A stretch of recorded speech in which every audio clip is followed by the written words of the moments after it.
what you want, when you want it, where you want it. This is The Mesh. Foot Candle Films. Film news and reviews from two guys who really like movies. This episode is brought to you by the Foot Candle Film Society. For a schedule of upcoming screenings and membership information, visit the Society's website at www.footcandle.org. Hello, everyone, and welcome to Foot Candle Films here on themesh.tv. My name is Alan Jackson. I am co-founder and co-director of the Foot Candle Film Society and the annual Foot Candle Film Festival here in Western North Carolina. With me across the table is Chris Fry, the other co. Because when you have a co, you've got to have another co. That's kind of the way it works. In theory. You are the other co. So Yes. co-director, co-founder of Foot Candle Film Society. How you doing, Chris? I am doing well. As always, looking forward to talking about movies. Yeah, well, we've got two movies we'll be discussing today on the show. As our typical format for the show is we'll review two films, back-to-back reviews, give you our thoughts and opinions. We'll move into a couple movie news items that we have to share of some upcoming productions or interesting casting choices. And in one case, I'm going to bring up. Also, we'll have a trailer I want to throw on you. I haven't watched yet, so you and I are going to watch it together for the first time today. Alan, it's a shame our selections today are so similar because I feel like people are going to get bored. I agree. Talking about two things that are just, it's apples to apples here. It's just going to be very mundane. It's very similar. It's almost like I have to remind myself which film I'm talking about. On one side, we have the latest comedy starring Kristen Wiig. Barb and Star go to Vista Del Mar, followed by a review of the documentary Stray, a documentary about stray dogs that live in Budapest on the streets. Yes, exactly. It's almost exactly the same film that we're talking about. Sure. There will be a few differences, I'm sure we'll point out during our reviews of those two. If you listen closely, you can try to spot the differences. That's right. That's the two films we'll be discussing. A little bit of movie news and some trailer buzz we'll be talking about. And then our recommendations, which I've already copped out, Chris. I got nothing. Okay. I mean, I'm going to let you give your recommendation. And if I can come up with one in the next 45 minutes that we're talking, I will bring it up. Tell you what, if you don't, I'll try to go for two. If you got two, that would be awesome. And I can just kind of adopt one as mine for the episode. Okay. I have been screening films for a children's film festival, which has been great, but it has been consuming my time for the past week. So I really haven't caught up on anything else I could recommend at this point. So Understood. I feel like I'm falling down the job a little bit, but hopefully after all the years we've been doing this podcast, this would be the first time I did not have an official recommendation. So it's an impressive hopefully I can be okay with that. So let's go ahead and jump into our first review, Chris. It is the film Barb and Star Go to Vista Del Mar.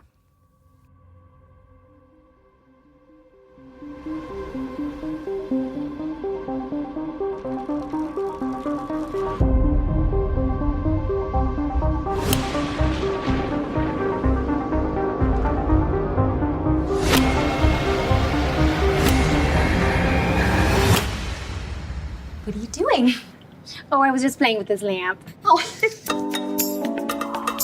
I'm Star, short for Starbra. Assume yours is Barbara. Nope, just Barb. Plain old Barb. I want to thank Barb and Star for hosting tonight's Talking Club and for making their hot dog soup. I like the salt. I like the hot dog. It's not as runny as it usually is. What is she trying? I hope she gives me bigger teeth. Love big teeth. She loves big teeth. Even if it's just two eyes on a bunch of teeth. It would be so nice. Look, my new phone case. I love it! It's like I'm listening to the ocean. Wait, we don't have cell phones. I know I'm going to take it home and glue it to our landline. Hi! Hi! Hi! We need a holiday. Hi! I'm Barb, and this is Star. Room number again, please, sir? 611. 6'11"? Oh my, Barb. Oh my gosh, he's 6'11". 6'11"? We're in 124.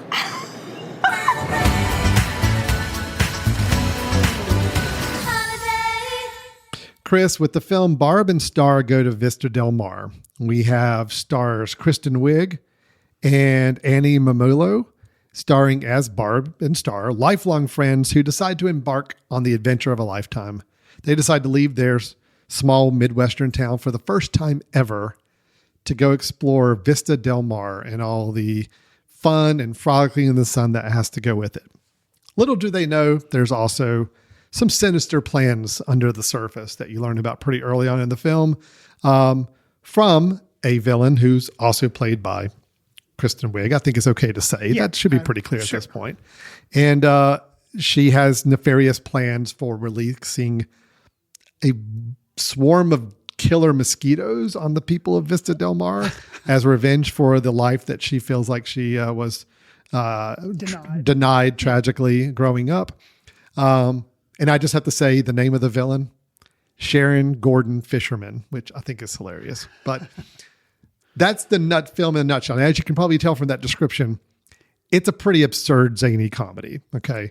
It is. My question to you, though, Chris, is with this kind of talent in front of the camera, with this kind of absurdist comedy that we've got where you don't really know where it's going half the time, and they throw in some really, really, odd choices as far as the humor they throw in.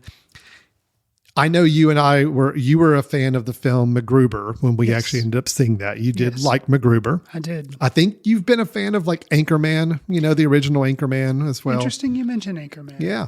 Does this film place itself in those echelon of those mad, odd, absurdist comedies from the last 10, 15 years?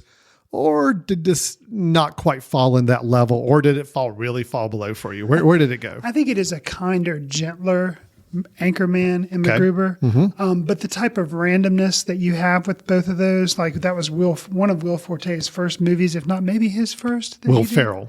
Oh, no, I was talking about MacGruber. Oh, MacGruber. Yeah, MacGruber, Forte. He was in some other films, but that was his first I think one. that's he's the star of the film. Yeah. And then Anchorman, Will Ferrell. So kind of to me, I could see how you could relate to those, but it's kind of a kinder, gentler, softer edged. This is PG-13. I'm not sure if Anchorman was R or not, but Anchorman was PG-13, but they released a director's cut version on DVD, I believe. Yeah, got you. And actually, I feel like this is kind of a Kristen Wiig, and I guess Amy Mamolo also helped with Bridesmaids. I can't remember if she was. So Mamolo was a writer, she was just co-writer. Kristen Wiig was as well, but I don't think Mamolo was in Bridesmaids unless she had a very small part. Gotcha. Whereas Wiig was. Yes. So to me, what this felt like too was they had a really funny idea, and I think they had some framework, and obviously to get cast and everything, but they did a lot of improvising. Now, I'm sure there was also obviously a framework for Anchorman, and I think that was a really good point of comparison. That's why I'm jumping back to it.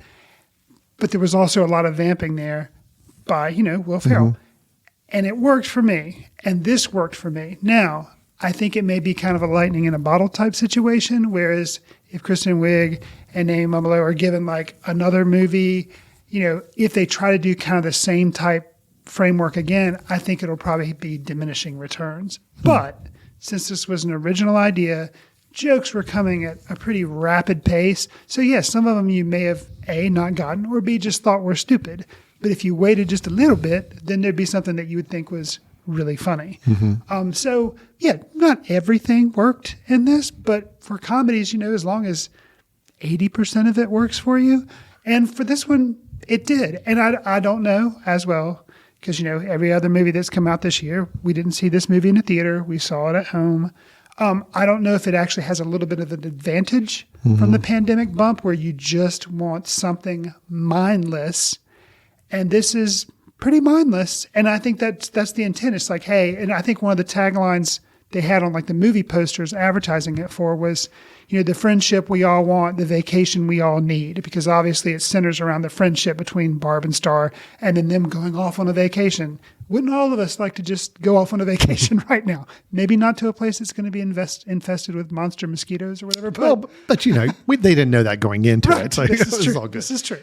I enjoyed it. How about you, Alan? I loved it. I thought it was hilarious. Okay.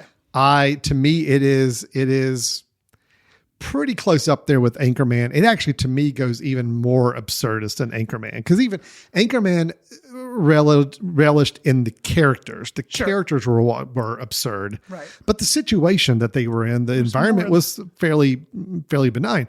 This is not only are Barb and Star just interesting character people, but everybody around them is absurdist, and it's just the whole situation is absurd. So I loved it. This film had me from the opening credits. Yes. And I Please share with me what you share with me. So I'll just say this. recording. You watch the opening credits, about 3 minutes in, I seriously did. I'm watching this at home on my streaming box, and I had to do a quick little pause and check to make sure I had rented the right movie. Cause I'm like, I don't know where this is going. I'm liking it. I just nothing so far has matched the description of the film that I've read. Right. But I love the fact that they just went, they don't even hold back. It's like in the first 5 minutes, I was like, no, okay, this is going to be a bonkers comedy, and it's going to be out in left field, and it's going to be the kind of film that, the writers just got around and said, wouldn't this be funny if all of a sudden this happened or this person showed up? And that's what they went with, and it was great. So I laughed. I had such a good time with this. Good. To me, it is up there in the MacGruber, Anchorman, and dare I say Hot Rod category. I do not hold that film in as much esteem as you do. Pop Star, yes. Okay, Pop Star, yes. Pop Star is similar to it as well. Okay. That same style comedy, which, it's been a little while since we've had a really good one of those. So I think that's been great. Kristen Wiig, let me just talk about acting for a little bit. Sure. Kristen Wiig, I think, is a really great comedian. I've struggled a little bit with her as an actress. I thought she was good in Wonder Woman. I thought she was one of the good things in Wonder Woman 1984. Okay. In general, some of the more dramatic stuff she's done, I think she's been good, but nothing's blown me away. She is still just, to me, I think this is the type of part she revels in, where she can just explore a character and just go crazy with it. Gotcha. And she inhabits Star incredibly well. To where it's just, again, I love saying the phrase that you forget you're watching the actress after a while, but yeah, she was Star after about 10, 15 minutes into this film. For sure. But I'll tell you, Annie Mamolo, I kind of go into this film thinking, okay, so she's normally been the writer or maybe doing small parts on stuff. Wig's going to be the comedy to force in this film. No, Annie Mamolo, totally, they are on even playing fields. They both got equal amount of laughs out of me. Which I think is kind of important, since it is Barb and Star. It's not just like Bar goes to Vista or That's right. I was happy to see that they really each just played off each other so well. You get the impression that these are two comedians, two people, two writers that have found these voices of these two characters and have done this so much in their personal lives. You feel like they call each other and probably have a conversation. That's right. And now they're like, well, let's just turn it into a movie now. So Absolutely. That's what's great about it. So, so much fun.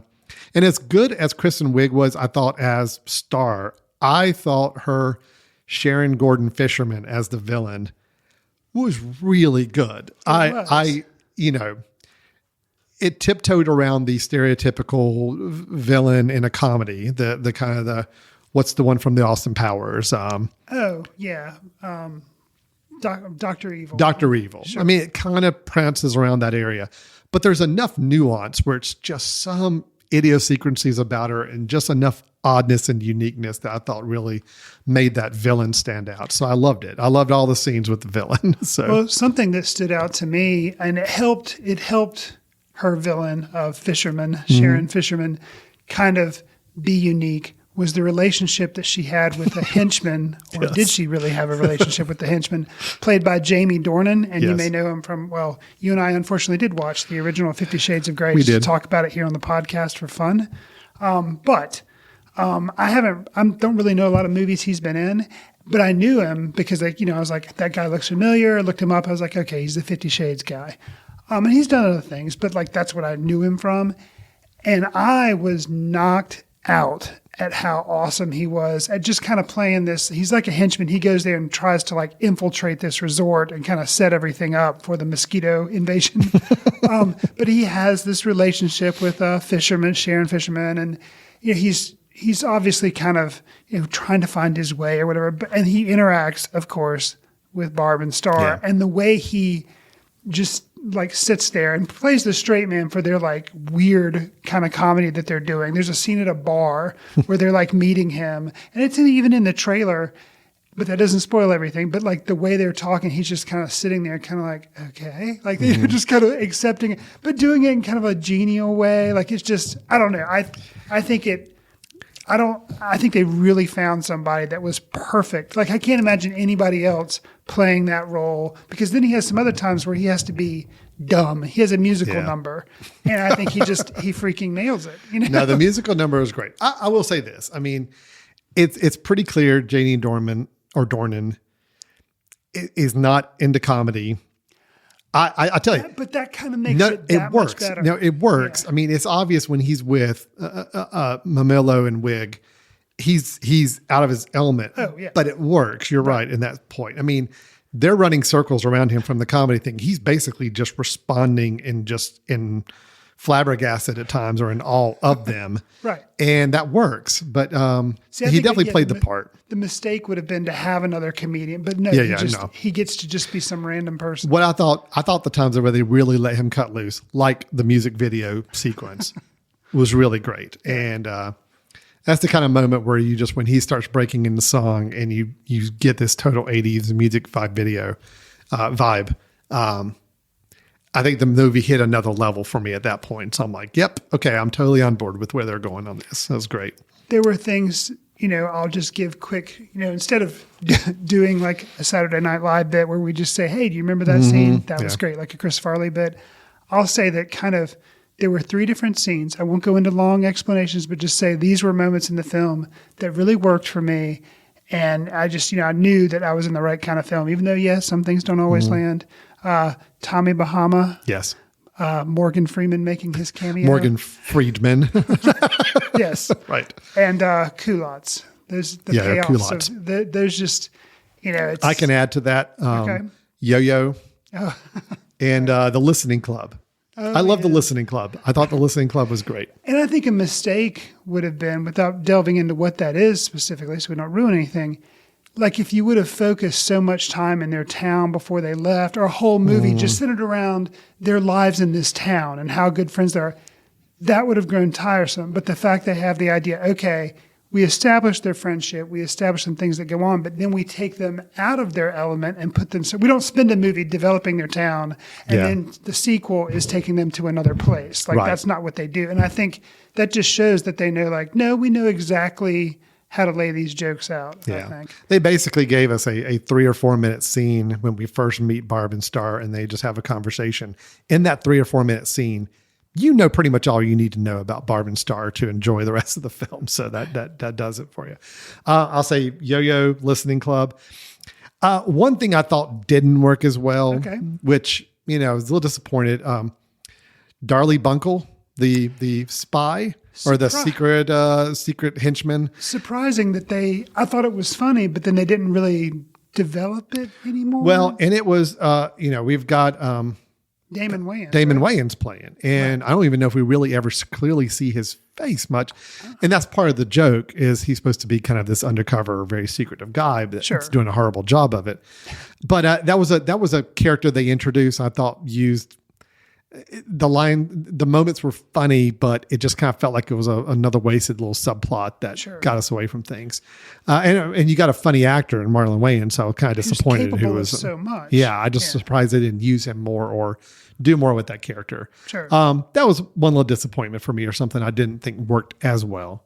But otherwise, I don't really have any criticism of the film beyond that. I mean, it is what it is, and it's really good at it. So. And this is one of those instances where, as per usual, if you're interested in a movie, it's not going to spoil all the movie. This is a good trailer.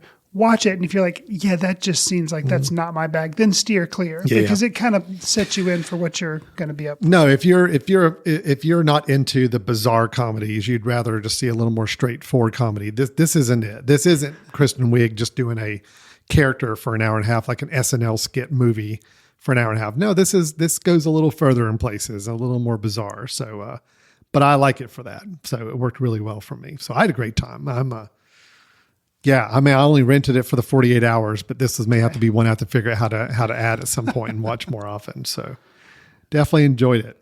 Anything else? Any other comments on Barb and Star Go to Vista Del Mar? No, I think the thing I'll close with too. We've talked about a lot of aspects, but the friendship aspect, I feel like was important, and you do feel like these people are lifelong friends. In the opening minutes, they lose their jobs, and then they go on vacation, they get kicked out of a hotel that they're not supposed to be in. But like the way they react and the way they also kind of just try to make the best of everything, and everything's always going to be rosy and peachy, but you just really admire their friendship, and you can tell that, you think, and maybe in real life, that Wig and Mama are really like that. They appreciate each other that much. So Chris, if Barb and Star had a chance to go to another location in another movie, in other words, a series of Barb and Star go to whatever movies or locations. So are you on board for that?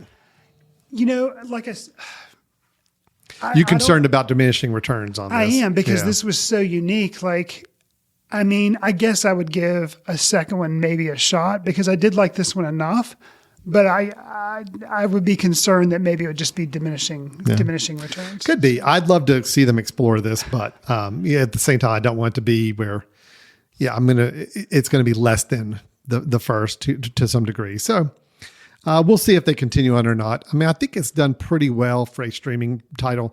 This one, I think, would have had a challenge in the movie theater from a marketing perspective, just trying to get people out. And comedies are just very tough to get a big audience for anyway. MacGruber did nothing. It was a huge bomb in the movie theater.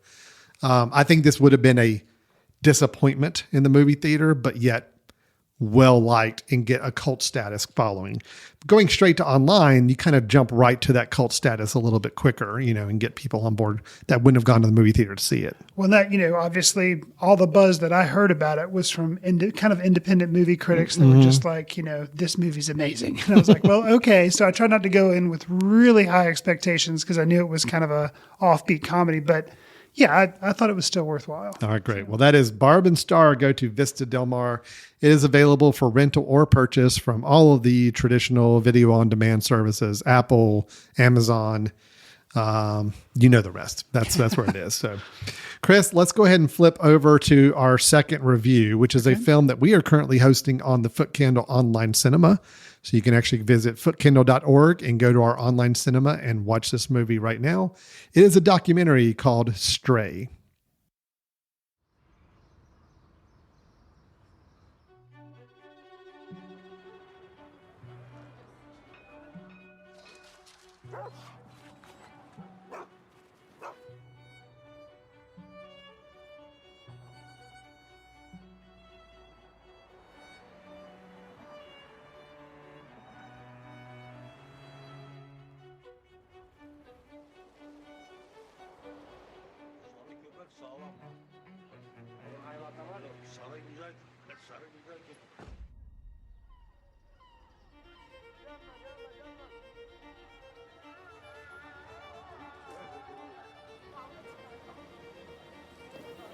The documentary Stray takes place in Turkey and follows around a couple of stray dogs as they go about their daily life. We've seen slice of life documentaries before, but this one in my mind kind of sets itself apart by being almost completely from the animal's perspective. Yes, there are some notable human interactions, but the main focus is on the dogs. How well did this work for you, Alan? And did it set itself apart from something you might see on like Animal Planet?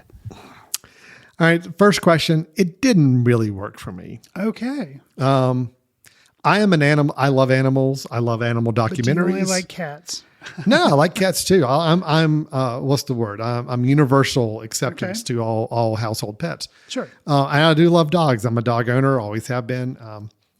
But this, I don't know, Chris, this documentary just didn't work, which was really a shame and disappointment for me because it seemed right up my alley. Okay. I am, and I'm not faulting the film for its slice of life approach, because some of the best documentaries I've recommended before have been ones that were truly just slice of life, just cameras a fly on the wall, just showing you what's going on, and you can make your own interpretations about what it means or what it says to you. So I was really looking forward to that. The concept of it, here in Istanbul. Yeah.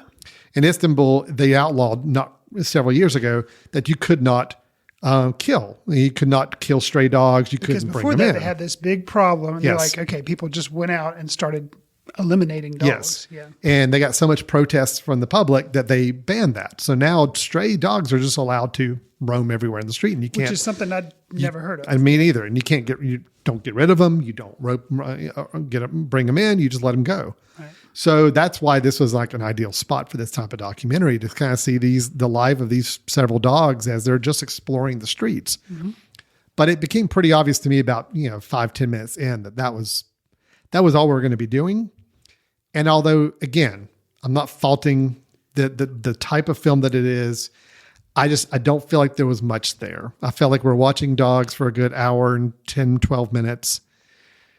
And I understand what the messaging is. The messaging is that, these dogs are, they're having some interaction with interesting slice of life people, and you're picking up on conversations that are just kind of in mid conversation that you're starting to see that, oh, hey, here's a couple having a relationship issue. Here's some guys who are refugees from Syria kind of talking. Right. I mean, some interesting things to kind of observe as a dog, but yet I didn't get it. I guess that's the best way to say it. It didn't work for me. And I still trying to put my head around why. But I had a hard time getting into this film and getting any kind of real appreciation out of it. So, Chris, I want to hear your thoughts. So I think, for me, I knew going in that it was going to be very kind of observational. I knew there were going to be no talking heads. Right. I knew all this stuff. So I think I ended up appreciating it a little bit more than you. Okay. I liked the way they kind of a lot of times did just point of view dog shots following around. I liked the fact that they had these quotes that came up and kind of, not that they were really chapters, but they kind of, if you read the quotes and then watched what followed afterwards, you could kind of, maybe it seemed more important because it was like they were setting the stage for what they were about to show. Mm-hmm. So that kind of showed a little bit more effort, maybe, I thought. And I think the film, like you mentioned, is only about 72 minutes. So it's not even an hour and a half. And I feel like they kind of used the time they had and were pretty effective with it. They'd focused on 3 main dogs, I think. And I think that helped. It wasn't like they just kept on jumping from dog to dog to dog. And there was to dog. one dog that was kind of your main Zayton. Right. That you followed for the most part. You kind of, I guess you could say, was the star more. Right. And it's the one that you kind of connected with a little bit more. Had a great expressive face, and they got some great footage of him. Again, I think filming dogs is, and animals in general is extremely challenging. So I'm giving Elizabeth Lowe, the writer director, a lot of props for just getting some great footage of these dogs, and especially their expressive faces as they're just hanging out in the streets and just kind of, you wonder if they're just contemplating their life or what they're doing. I love that. No, that was great. But anyway, I'm sorry, I interrupted you there. So yeah, I can see, and I think some of the things you referenced too, you see relationships starting up, stopping. You see, and I think this is where maybe if the documentarians had forced it, which it may have come across as being forced, maybe it's better they didn't. But there's also this obvious kind of parallel between the Syrian refugees and the dogs. Mm-hmm. And you kind of see how they're, don't have ideal living conditions. They're kind of outcast, obviously. And then you see the strays are kind of suffering sometimes to get meals, wander around. And you kind of see the parallels there. There's a point where the police arrest some of the Syrian refugees and they take away their dog, their stray dog that they basically kind of adopted, making a not too subtle point. but yeah. I thought it was interesting, but it wasn't so heavy that it kind of took away maybe from some lighter aspects of the film. Mm-hmm. But I guess I had a good enough time. Okay. I'll say too that the way they followed the dogs and some of their cinematography, it reminded me of another film that came out last year called The Truffle Hunters. And it was about a group of men with dogs who hunt for truffles in the forests of Italy. Yeah. And the way they kind of followed her. And it was very kind of similar and experiential. Mm-hmm. So if you think you're interested in this film, if you check it out and you like it, I would also, maybe recommend Truffle Hunters because it's kind of similar in that aspect that there's not really a whole lot to it. Yeah. This one really centers on the dogs a whole lot more. Mm-hmm. But I liked it. But I think it's not like you come away having learned something. So it's not a documentary that's going to give you any, but other than the fact of which you learned this in the opening minutes, because they put up a title card that says, here's the situation in Turkey and specifically in Istanbul. And you're kind of like, huh, that's interesting. Yeah. My wife, who was a vet, the whole time we were watching it, she's just like, yeah, but how do they do this with all the dogs? I'm like, I don't know. Because she was just saying like, how are there not just 100 million dogs everywhere? Yeah. And I think at one point they do reference how there is like a clinic where I guess you can maybe take the dogs if they seem sick and they can get health care that way. Or maybe they do provide a little bit of like they can spay or neuter them. So that way it doesn't get completely out of control. But I guess like you said, the point was you may not kill them. Right. You cannot you kill can't them. get rid of them. Right. So yeah. Yeah, I think the point you just hit on is I didn't know what I was coming away from this with. Sure. Other than I saw some dogs, which I like dog footage. I like watching dogs. But I felt like this could have been maybe a more effective short documentary film. I see. Like Okay. 10, 15 minutes long Okay. to just help you understand this is the situation in this country with dogs. And here, let's watch as the dogs kind of go through parts of their day and you get a sense of what life is like on the streets there. Gotcha. At an hour 12, I mean, granted, it's a short movie, but it's still an hour 12 of just following dogs around. So unless there were, I guess, better threads that they could pick up to warrant the feature length, you're saying a short. I can see that. Because again, the premise is interesting, and again, I do like learning about another culture and some of the footage of just the dogs interacting with people. You saw a nice cross section of different people on the streets of Istanbul, which is great as well.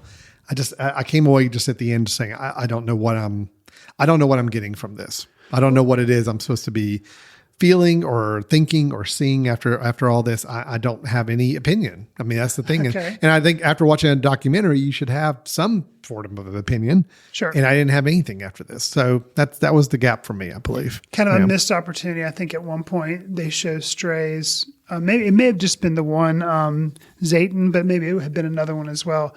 They had the one thread of the Syrian refugees. Another time they showed them wandering around, and it was like they got into the middle of a protest or something. Now, maybe if I was from Turkey or was living in Istanbul, I would have more of a sense of like what was going on, and that could have framed and made it a little bit more interesting, maybe. Yeah. But instead, it's kind of like you're a dog. You don't really know what's going on. You don't know what's going on. You're just seeing a bunch of So- people walking around and you don't really get any context for it. So. And providing a little bit more context maybe would have helped you kind of immerse yourself a little Yeah, more. I did not want a narrator. I didn't want text on the screen every shot type of thing. But I was just looking for something more out of this, and I don't feel like I got it. Again, I'll give credit to writer-director Elizabeth Lowe for great photography, being able to capture some great movements and faces of dogs. And the concept of helping us understand what's going on in Istanbul when it comes to these dogs. I wish there was more of a point. I wish there was more of an impact out of this. And I saw during the credits, because I was kind of curious, so I wanted to pay attention.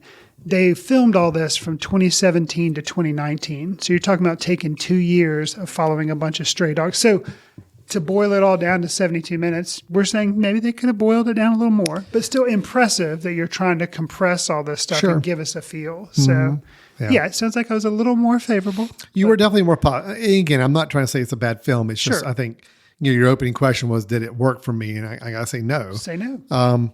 But I think I can understand the reasons. And, Gotcha. I will say this, if you're not a dog lover, you probably definitely won't get anything much out of this. If you really are into dogs and animals or animal welfare, I think it's an interesting watch. I just don't go in expecting to kind of walk away with anything enlightening, anything revolutionary, anything that really makes you think much deeper, because I just don't feel like it's there. Okay.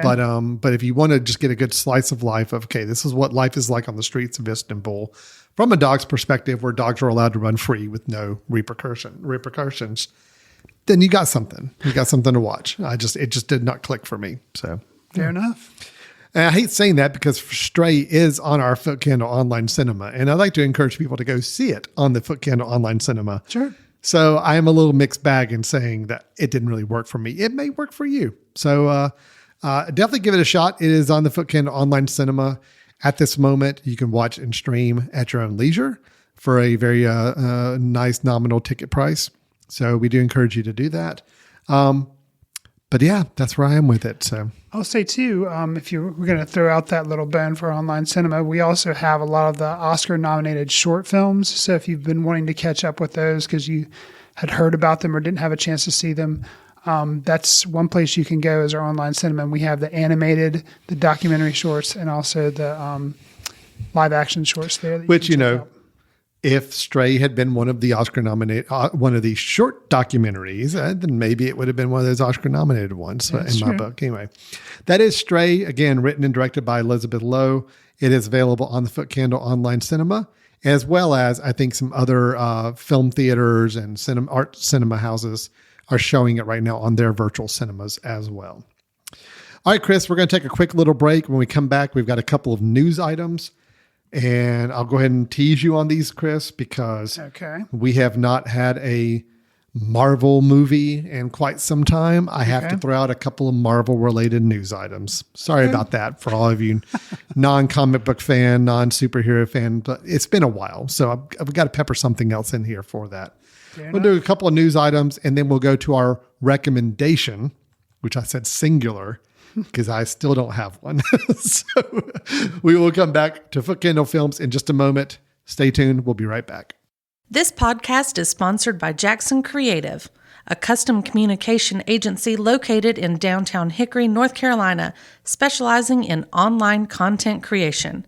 To learn more, visit thejacksoncreative.com. Jackson Creative, we tell your story. Welcome back to Foot Candle Films here on themesh.tv. Alan Jackson and Chris Fry with you again from the Foot Candle Film Society and our annual Foot Candle Film Festival, which I'll go ahead and tease now, is coming up September 22nd through the 26th. Is that right, Chris? I believe so. Yeah, I'm pretty sure that's the dates. Okay. We will verify that momentarily, but I'm pretty sure 22nd through the 26th of September. That is correct. Good. Yes. That is our 2021 Foot Candle Film Festival. Right now, plans are to hold it as both in-person screenings at local theater and then also with online versions of the films available as well to watch virtually throughout the state of North Carolina. So if you're in North Carolina and you'd like to be a part of our film festival in September, you're welcome to come join us in person. Tickets will go on sale in July, or you can opt to watch from the comfort of your own home, wherever you may be, and join in the festivities. It should be a really great time. We're looking to have a great selection of films and hopefully some great visiting filmmakers to come join us in beautiful Hickory in the fall of this year. All right. So, Chris, let's talk a little movie news. Okay. We've, the last few months, obviously the past year, really, we haven't had too many big blockbuster movie releases. I think Wonder Woman 1984 was probably the only superhero big studio thing, right? Am I missing something else? I think you're right. That was the Kong Godzilla, right, kind of as another kind of offshoot of that as well. But that's been about it. It's been pretty slim pickings. With the pandemic, obviously a lot of these big movies are getting pushed back. So you got to give me a little rope here in saying that I got to throw in a couple of Marvel Studio related news items that have just been released as of today into our news segment because I think they're interesting or something worth talking about. And then I'll return us to some art house movie news after that. Okay. Let's talk first about a trailer that was just released today. Okay. And it was for a Marvel film that will be upcoming. It'll be the one that comes out. Gosh, I guess it'll come out after Black Widow. Black Widow is currently now slated to come out in July. Okay. So this one will be coming out in February. It was supposed to be February 2021, but now it's finally coming out in September. So we're going to have Black Widow in July. Okay. And we're going to have this film in September. And it is the movie Shang-Chi and the... hold on. There's a bigger, longer title. I got to make sure I get right on this. And the Legend of the Ten Rings. Gotcha. Had to make sure I got that word right. Legend. We're supposed to maybe have 3 Marvel movies because the Eternals is going to come out too, supposedly. Right? I don't know when the Eternals is supposed to come out. Okay. There's a chance it may not be until December or January 2022. Okay. I don't know. Gotcha. I know those are the next 3, but I just don't know timing of them. But Black Widow is definitely first. Gotcha. And now with this film coming out in September, that's going to be the second one. Gotcha. So either Eternals comes out in December or it'll be early next year. Okay. Is my guess. So with that, Chris, let's go ahead and talk about this. We're going to play the trailer here for a minute. We can talk about it, but it is the first film in the Marvel Cinematic Universe to have an Asian lead and an Asian filmmaking team. Director Dustin Daniel Cretton, who did Just Mercy about a year or so ago, and then screenwriter David Callahan, who did Wonder Woman 1984. But then you have Michelle Yeoh, you have Awkwafina, Ronnie Chang, Tony Young. So a lot of great Asian actors, and in the film, it'll be great to see a little diversity and some different cultures represented in the Marvel films. You want to go ahead and watch the trailer? Let's do it. All right, we'll be right back.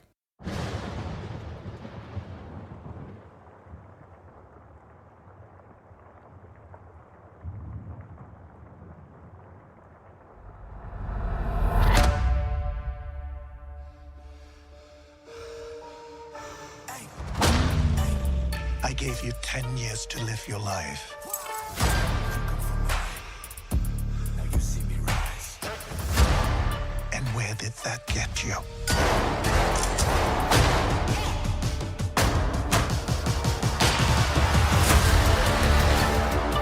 You walked in my shadow.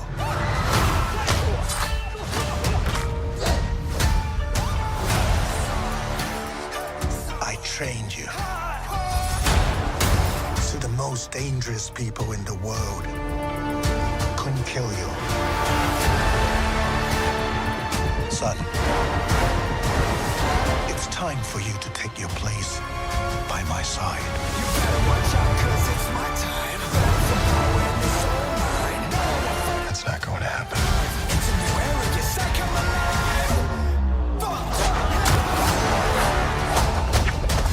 You woke up the dragon. You can't outrun who you really are.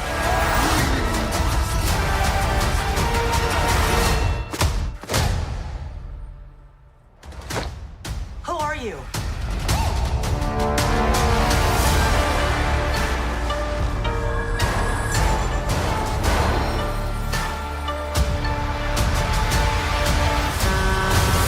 Hold on. Hold on, everybody!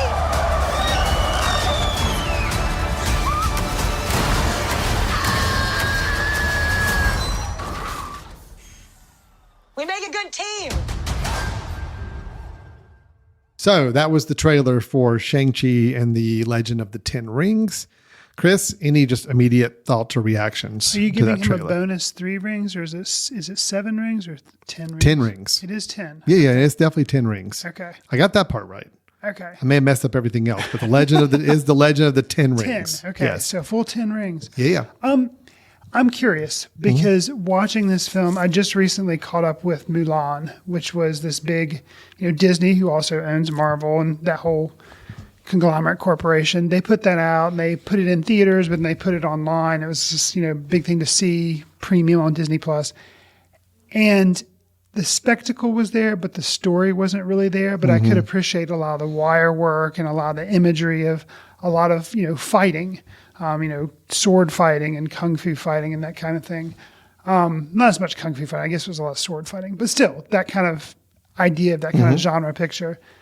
That's what this looks like to me, but it's interesting. It's modern day. So they have, some scenes that look like, somebody practicing in a dojo somewhere in the East, but then they also show pictures of fast cars driving around and buses and things like that. It will be interesting to me to see how they combine the two worlds. I think my prediction on how this film will be or how it will be received, Mortal Kombat, a film that I have absolutely no interest in and never saw the original, is being rebooted, is coming out this coming weekend. That's when we're recording this. It'll also be released on HBO Max.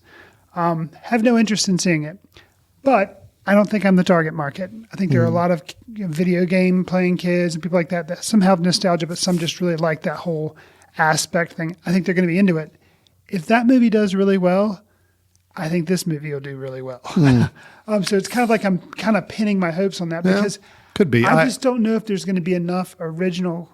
I don't know if the story is going to be so compelling to make people be interested to just go see this just because it's a Marvel movie. And I say that because I think there's a little bit, even though we haven't had some, you mentioned we've only had Wonder Woman and we've had kind of a gap because of the pandemic. But I don't know if this is going to be interesting enough to draw people out and to get people to either go to the theater when it's released in September or see it. I guess I feel like if it wasn't interesting enough property, it would have already been explored before now. Now, because I feel like they mine everything.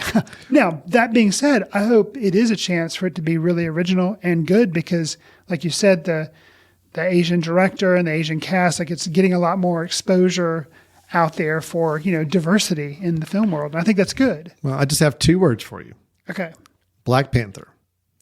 Black Panther, similar situation when it came out. A lot of people thought, oh, okay, well, it's just kind of a film. It's some character that they hadn't really explored before. True. Not the most popular superhero, but well, let's just, we're going to make a movie and see how it goes. And it was huge. I mean, I think it's still like the 2nd or 3rd biggest Marvel hit at this point beyond like just the big Avengers movies. That's where I think the market could be for this is I think, you tap into a culture, a nationality, a group that hasn't been as represented in film as much as they should be. And now not only are they in film and it's by a filmmaking team, but it's a story of like their character, There was that comedy that came out. I don't remember now because it's an eternity since I was in a movie theater, but Crazy Rich Asians. Right. And that was a huge hit too. And it was a huge hit and I saw it. So maybe now it'll be that effect, but for a Marvel movie, like you're saying with Black Panther. I see. So you're saying you think has a chance because of Black Panther. I'm thinking as Mortal Kombat. So does this go? But that's interesting. Okay. Yeah. No, I think follow that logic. I think this film's going to do really well. Okay. I think is going to be coming out in September, which my prediction is August, September will be the months where people start going back to the movie theaters en masse. Sure. I think we'll be to the point with vaccinations and overall case numbers on a daily basis to the point where everybody said, okay, we're good. We've all been vaccinated. We're all going to go to the movie theater. So anything coming out August, September, October, I think has a chance to be big. Right. And this one coming out in September, it's a Marvel movie. It's, I don't know. I mean, you're right. You are going to get some of the Mortal Kombat fan group just because it is martial arts, presented on the film with some more fantastical elements to it. But you're also going to get all the Marvel fans, and you're also going to get the Asian American fans and community as well. So I think it could be good, big. We'll see. Again, it has to be a good film. Sure. I mean, anything's possible, but I think that's one thing we need to keep in mind. I'm excited to see it. Again, it's not a character I was ever used to growing up in the comics, but I knew of him, but I'm interested to see what they do film-wise on this. Could be interesting. Okay. All right, let me do my second one on the Marvel Studios talks. Sure. Now, technically, I'm cheating a little bit here in that this news is specifically about a Marvel TV show. However, the reason I'm bringing it up here in film, in our Foot Candle Films podcast, is that they are just announced today that a certain very, very high caliber award-winning actress is now been tagged to join one of their Marvel series coming up. Okay. One called Secret Invasion that'll be happening over a year from now. Okay. Chris, in your wildest dreams, could you ever imagine Olivia Colman in a Marvel series? No. Okay.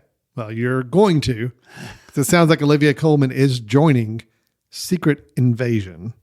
Okay. All right. Let me just give you a little background. I was about to say, Alan, you have history as being a little bit of a Marvel person. You know kind of the story I do know. arc. So, you remember the Skrulls that were introduced in Captain Marvel, the ones who could look like other people? Yes. Okay.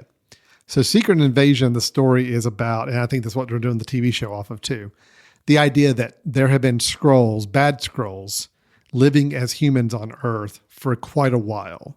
So there are people around you that are technically Skrulls, that are these aliens. Okay. And the invasion idea is that at one point they're all going to now use their combined force that they've been invading Earth for all these years to attack. Gotcha. And so I think the series is going to be with Samuel L. Jackson as Nick Fury. Okay. Ben Mendelsohn, who was one of the Skrulls in Captain Marvel. Yes. And now Olivia Colman, although we don't know in what part, but She is not someone I would have guessed would have been signing on to a Marvel film, or a series. But here she is. Is there a major superhero that has a big role in the Skrulls? No. I mean, no. It was when it was in the comics. It was everybody, all the heroes. It was kind of more of an Avengers thing than anything. I see. So I don't know what the plan is to reveal it as a series. Okay. We'll see. But I was just, as soon as I read the headline, I'm like, whoa. Olivia Colman in a Marvel series is not something I would have guessed. Even, Oscar winner Olivia Colman. They've done a pretty good job of landing some Oscar winners, lately. But she in particular, I just felt like she's just so Miss Independent, so Miss British. British. She does The Favorite. She does The Queen. She does Right. Now she's got The Father. She's nominated film this year. It's just wouldn't have expected it, but I'm happy. I love Olivia Colman. I think she's great. So I'm happy to see what she can bring to I will give Marvel this. They land really, really good actors and good directors right now. They're bringing in the talent. Now, whether it can translate to good work, we'll have to wait and see, but so far so good. Sure. Okay. Interesting. Okay. You gave me my few minutes of Marvel geekdom, and I appreciate that. But let me go and bring up one last news item. Okay. Mainly because this is a film I had not heard anything about. And I just read, thanks to Variety, kind of putting up as an article in the last couple of days here, that the Cannes Film Festival is going to be opening with a film called Annette. Are you familiar with this at all? Okay. Yes, because it was on my list of top 20 most anticipated movies for 2020, and it didn't come out. Okay. And it's supposed to be the opening night film. Is that right? The opening night. Adam Driver, Marion Cotillard on July 7th. It is a romantic musical film, Annette. And most importantly for me, I mean, all that stuff's important. A musical thing, and it's it got Adam Driver in it. We know he can sing because we saw him do it in Marriage Story. And he's just good. Marion Cotillard, she's good because she also did La Vie en Rose. But that all said, excited about all of that.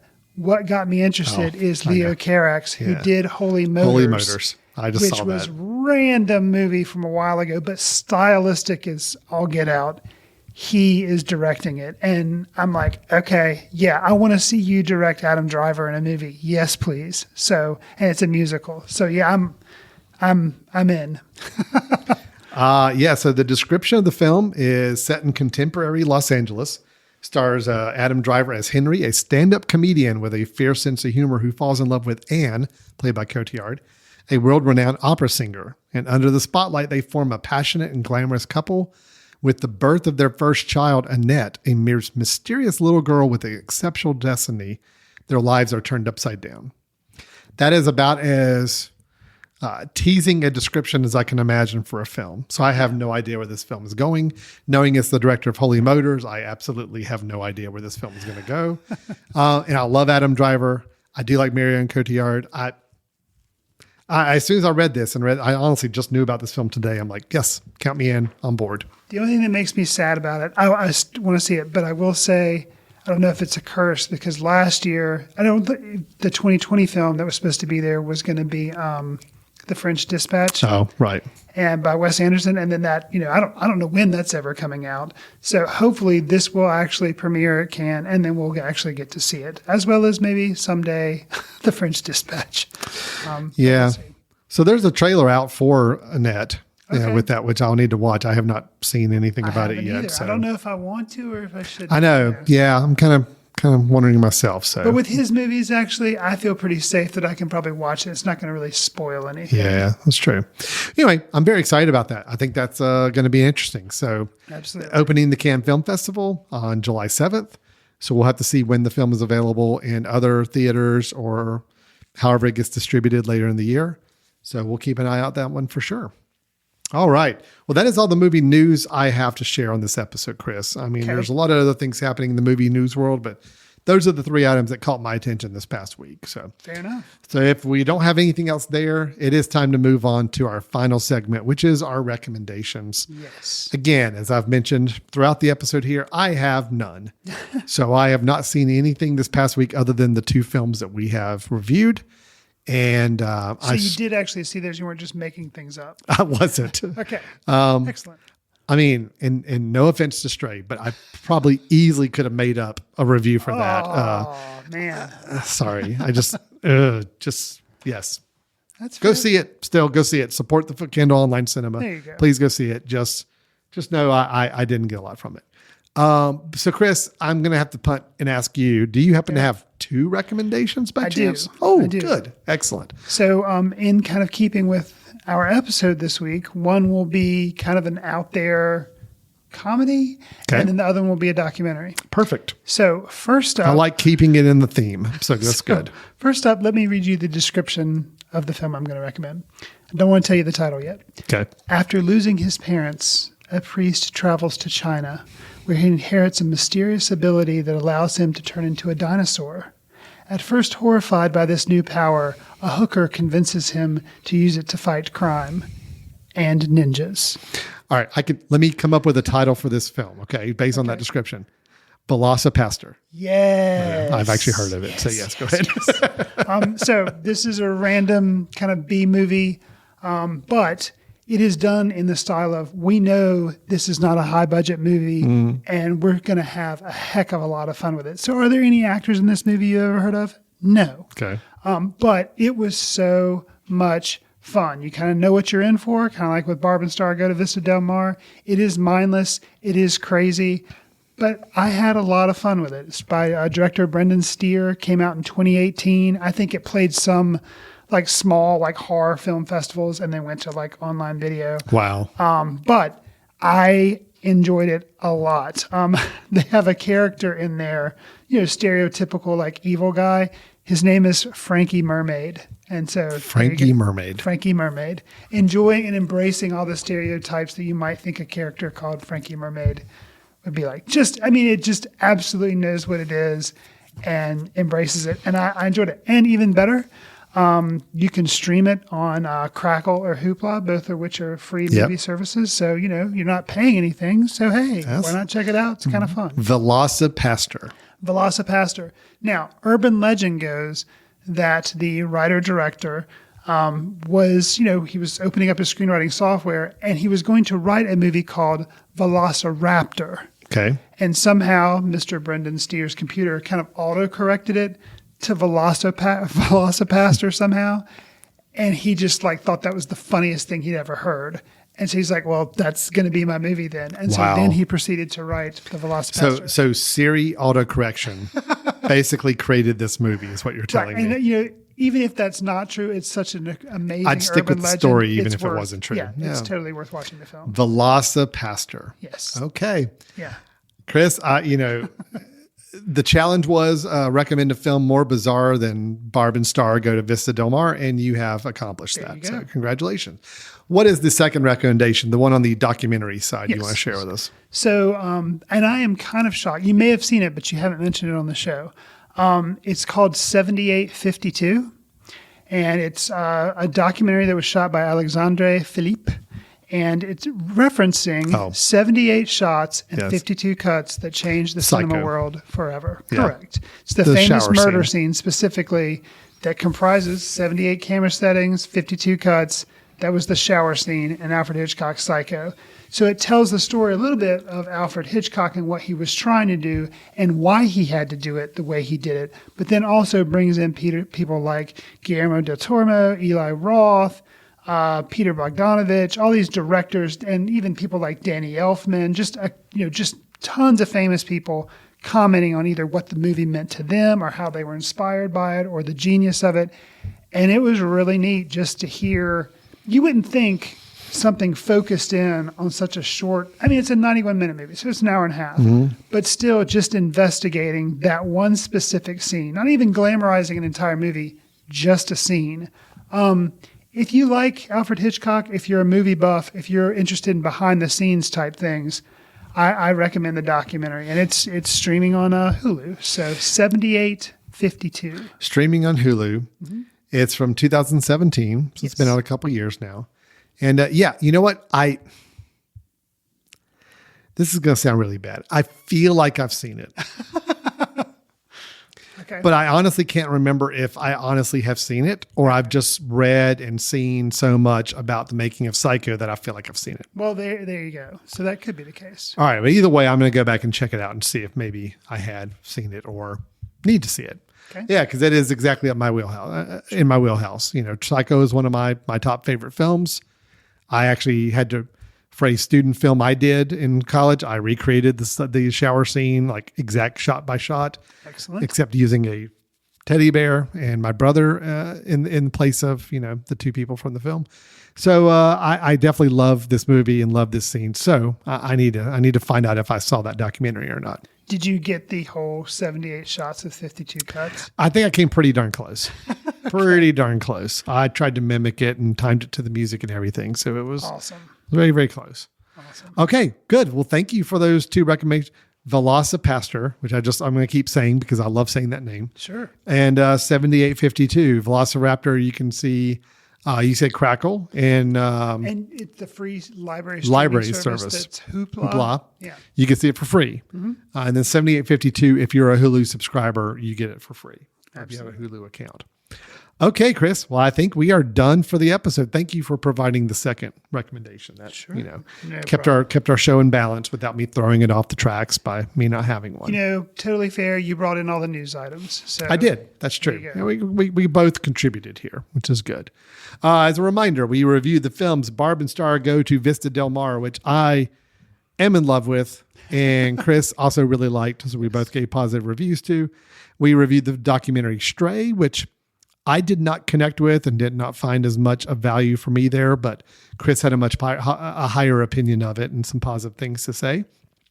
Still worth checking out, I think, if you have the opportunity, especially on the Foot Candle Online Cinema. And then we talked about the latest Marvel trailers and addition of Olivia Colman to their cast of characters in the near future. And then also the latest starring Marion